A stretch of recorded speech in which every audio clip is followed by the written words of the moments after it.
President Trump has tapped former Housing and Urban Development Secretary Dr. Ben Carson as a senior national advisor for nutrition, health, and housing at the USDA to make America healthy again. And joining us this morning to discuss his new role, Dr. Ben Carson. Good morning to you, sir. Always great to see you.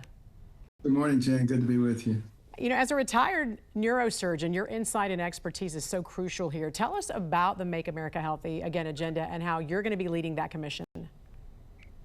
Well, the reason that it's so important is if we look at what's going on in our country, we have massive increase in unhealthy conditions, obesity, psychiatric things.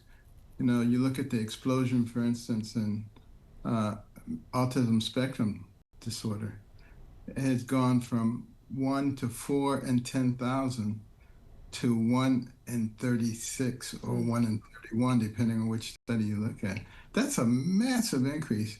That's not a coincidence. There's obviously something going on in our society which needs to be looked at. We also look at the fact that our life expectancy is going in the wrong direction, whereas many other industrialized nations, it continues to increase. It tells us once again that there's something going on. We're putting artificial sweeteners, colors, all kinds of things into our foods without paying close attention to what they're doing.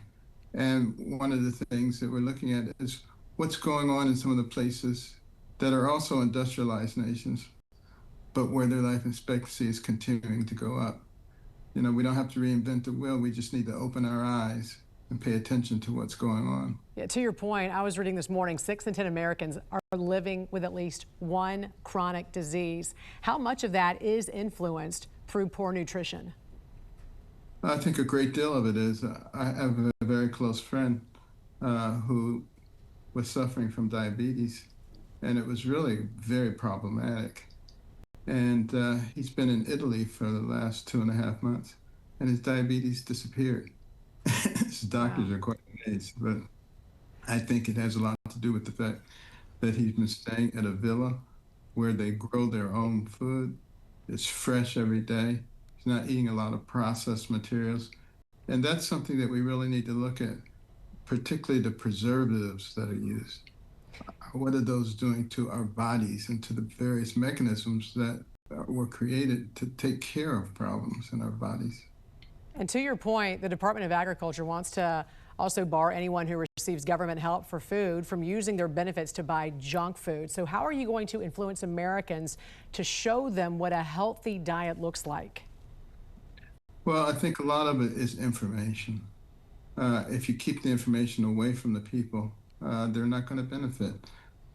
And I think we need to start thinking about how do we label foods, not to make things mandatory, but so that people are informed. Is this a good choice? Is this something that is actually nutritious, or is it just junk food?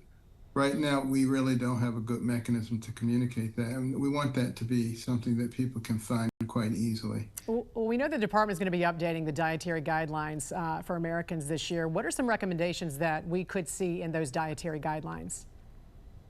Well, for one thing, fresh fruits and vegetables without a lot of preservatives is going to be one of the guidelines.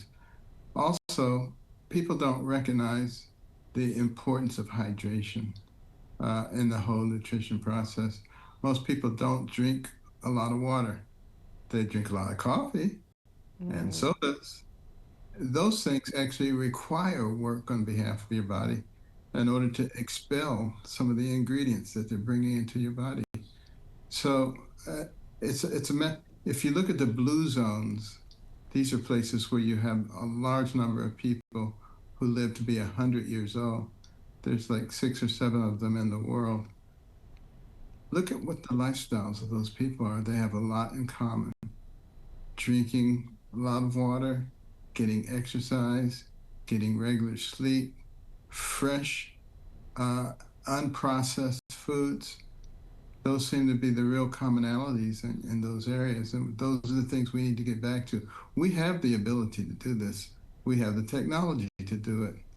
We know we have the knowledge. We just need to have the will to do it. Dr. Ben Carson, always a pleasure to talk to you, sir, and get your expertise on this. Thanks for joining us. Have a great day. Thank you.